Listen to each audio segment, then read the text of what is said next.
So hello students, welcome to you all. हम आ चुके हैं आपके लिए एक और वीडियो लेके। और आज का जो वीडियो है इसमें हम एक नेचुरल डिज़ास्टर के बारे में पढ़ेंगे जो कि है ड्रोथ। ठीक है, पिछली वीडियो जो थी उसमें मैंने आपको बता दिया था कि नेचुरल डिज़ास्टर्स क्या होते हैं। अगर आपको नहीं पता है तो उसमें आप जाके देख सकते हो। ठीक है, तो देखो ड्रोथ क्या होता है। तो ड्रोथ तो आप सब जानते हो, सूखा पड़ना है। ठीक है, इसे हिंदी में बोलते हैं सूखा पड़ना। पर एग्जैक्टली अगर आपको कभी एग्जाम्स में इसको लिखने को आए तो आपको क्या लिखना होगा, तो उसकी मैं आपको डेफिनेशन बताऊंगा और उसको मतलब बताऊंगा मैं आपका उसका। ठीक है, देखो इसकी डेफिनेशन क्या है। एनी एरिया विच गेट्स 25% और less than the average rainfall is called drought condition. मतलब ऐसी कोई सी जगह जहाँ पे 25% या फिर उससे कम एवरेज रेनफॉल होती हो। ठीक है, जो एवरेज रेनफॉल है उसकी 25% या फिर उससे उससे कम रेनफॉल होती है, यानी कि बारिश होती है, तो उस जगह को हम कहते हैं ड्रोथ कंडीशन। ठीक है बच्चों, आई होप समझ में आया होगा। लेकिन यार इस जो डेफिनेशन जो थी इसमें थोड़ी मैथ्स वैच थी, परसेंटेज था, एवरेज था। तो इसके अलावा एक बहुत अच्छी इजी डेफिनेशन मैं आपको बताता हूँ। ठीक है, जिसको आप चुटकियों में समझ जाओगे। वो है, देखो डेफिनेशन है, the area where does not get rains for 2 consecutive years it is called situation of grave drought condition. ठीक है, ये बुक में ही है आपकी।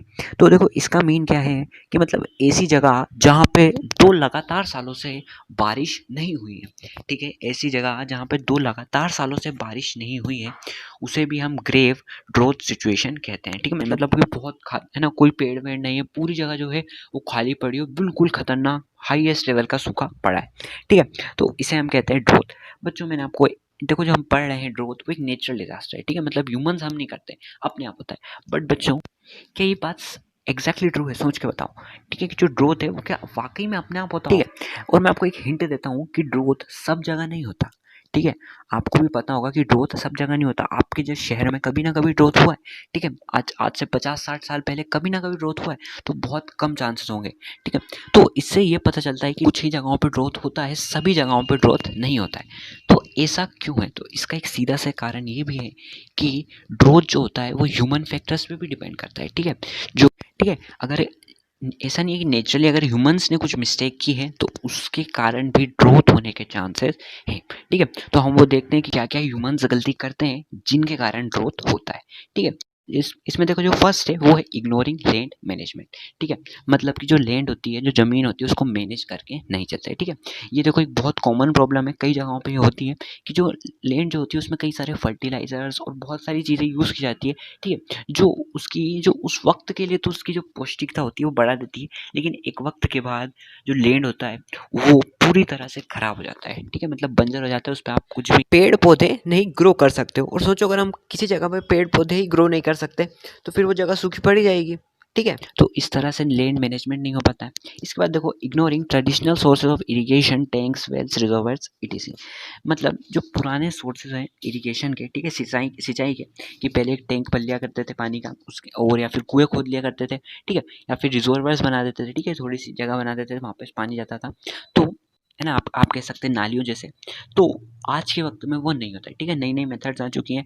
तो इससे क्या हो रहा है, तो देखो बच्चों इनसे क्या होता है, जो ट्रेडिशनल सोर्सेज होते हैं इनको इग्नोर करने से क्या होता है। ठीक है, जैसे आज के वक्त में कई सारे सोर्सेज आ चुके हैं, नए नए सोर्सेज, कि एक जो पूरी सी है ना, एक पूरा बैग जैसा होता है उसमें पानी रख के आप है ना, बहुत से लोग करते हैं। और भी बहुत सारी मेथड्स आती है कि पाइप लगा के पाइप लगा देते हैं, उसमें वाटर सप्लाई होता है। ठीक है, ऐसी कई सारी आज के वक्त में मेथड आ गई हैं। लेकिन इनसे प्रॉब्लम क्या है? ठीक है, अगर कहीं पे टैंक नहीं है, वेल्स नहीं है, कुएं नहीं है कहीं पे, है ना, तो क्या होता है, जो उसका ग्राउंड लेवल वाटर होता है ना वो बहुत मैनेज रहता है। ठीक है, अगर किसी जगहों पे कुएं हैं तो बहुत अच्छी चीज़ होती है कुएं होना भी, क्योंकि उस जगह का जो ग्राउंड वाटर लेवल होता है ना, वाटर लेवल वो बहुत अच्छा होता है। और अगर किसी जगह पे नहीं होगा, ठीक है, तो आप जानते हो कि आज के वक्त में ना ग्राउंड वाटर लेवल होता है। ठीक है, आज के वक्त में जो वेल्स होते हैं, कुएं जो होते हैं, वो बहुत कम खुदते हैं। ठीक है, तो जिससे क्या होता है, जो ग्राउंड वाटर लेवल है वो बहुत गिरता जाता है, और बहुत गिर जाता है। कभी कभी वहाँ पे बारिश नहीं होती है, तो ऐसे में भी ड्रोथ की कंडीशन बन जाती है। ठीक है, इसके बाद जो नेक्स्ट है आपका वो है डिस्ट्रक्शन ऑफ कम्युनिटी फॉरेस्ट। मतलब ठीक है, डिस्ट्रक्शन ऑफ कम्युनिटी फॉरेस्ट। ठीक है, मतलब जो पेड़ पौधे होते हैं उनको डिस्ट्रक्ट किया जा रहा है, उनको काटा जा रहा है। ठीक है ना, और आप भी जानती हो कि जो पेड़ पौधे जो होते हैं अगर वो नहीं होंगे तो बारिश नहीं होगी। ठीक है, जैसे कि हमें बचपन से ही बताया जाता है कि अगर पेड़ नहीं होंगे ना तो पानी नहीं गिरेगा। ठीक है, जैसे कि आपको भी बताया होगा कि जो पेड़ होते हैं ना ये क्या करते हैं, जो पानी होता है, ये पानी जो होता है, वाटर जो होता है, उसको खींचते हैं, ठीक है। ऐसा आपने बहुत बार आपको बताया होगा आपके पेरेंट्स ने, तो काफ़ी हद तक ये बात सही है, ठीक है। जो साइंटिफिक जो होती है मेथड्स, उसमें काफ़ी हद तक सही है कि कार जो पेड़ होते हैं वो एक गैस रिलीज करते हैं, फिर ऊपर जाके उनकी मेथड्स होती है, और फिर वाटर होता है। ये मेथड बहुत हद तक सही है, ठीक है। और इसी कारण क्या होता है ना, इसी कारण क्या होता है, बहुत सारी बारिश होती है। इसका एक एग्जांपल और आप समझ सकते हो, जैसे कि उत्तराखंड है, तो वहाँ पे बहुत अच्छी बारिश होती है ना। तो वहाँ पे क्यों, क्योंकि वहाँ पे बहुत सारे पेड़ पौधे हैं, ठीक। और आप एक बात अब इससे समझो कि अगर किसी जगह पे पेड़ पौधे नहीं होंगे तो वहाँ पे क्या बारिश होगी, नहीं होगी। और अगर बारिश नहीं होगी तो वहाँ पे क्या हो जाएगा, वहाँ पर हो जाएगा आपका ड्रोथ, ठीक है, सूखा पड़ जाएगी वो जगह। ओके, इसका जो नेक्स्ट पॉइंट है आपका वो है ना। और देखो जो नेक्स्ट है वो भी है, natural water resources get dry due to destruction of forest, ठीक है। मतलब डिस्ट्रक्शन हो रहा है फॉरेस्ट का, तो उससे क्या हो रहा है, उससे जो नेचुरल रिसोर्सेज होते हैं वो क्या होते हैं, पूरी तरह से सूख जाते हैं, ठीक है। मैंने अभी पहले एक्सप्लेन यही करा। इसके बाद जो नेक्स्ट है आपका वो है फॉल्टी मैनेजमेंट। इसके बाद देखो जो नेक्स्ट है आपका वो है faulty management of water resources. इसका मतलब क्या है, ठीक है। जैसे आप जानते हो कि जो आज के वक्त में वाटर रिसोर्सेज को बहुत पल्यूट किया जाता है, ठीक है। और पल्यूट करके क्या होता है, वाटर के जो लेवल होता है वो कम होता जाता है, ग्राउंड लेवल से भी वाटर कम हो जाता है, ठीक है। और एक बात याद रखो, अगर किसी का ग्राउंड लेवल बहुत कम हो जाए, ठीक है, तो वो जगह डेजर्ट सूखा पड़ जाता है, ठीक। जो ड्रोथ जो होता है ना, वहाँ का ग्राउंड लेवल बहुत कम होता है, ठीक है। जो ड्रोथ जो होता है उससे भी कम होता है डेजर्ट का, ठीक है। डेजर्ट बनने में बहुत वक्त लगता है, बहुत कम डेजर्ट्स होते हैं, इसीलिए क्योंकि वहाँ पे पानी बहुत कम होता है, ना के बराबर होता है पानी, ठीक है।